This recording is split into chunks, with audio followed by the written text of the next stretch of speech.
少勸我別勞累，但我把談情的氣力轉贈誰？跟你電話之中講再會誰？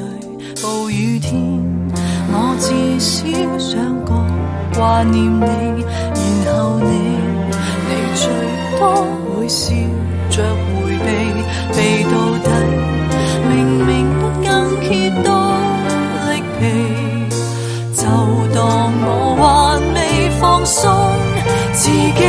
我想你可不可以暫時別要睡，陪着我像最初相識我當時未怕累，但如果說下去，或者傻得我彼此怎能愛下去。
天雪地，仍然成我心跳。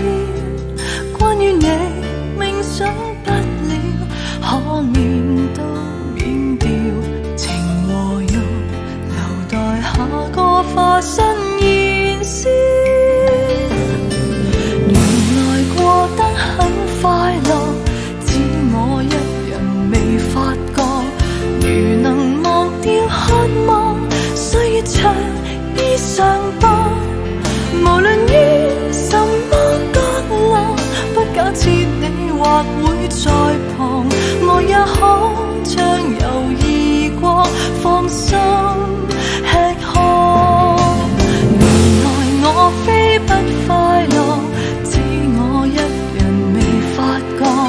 如能忘掉渴望，歲月長衣裳薄，無論於什麼角落，不假設你或會在旁，我也可將猶豫過再找寄託，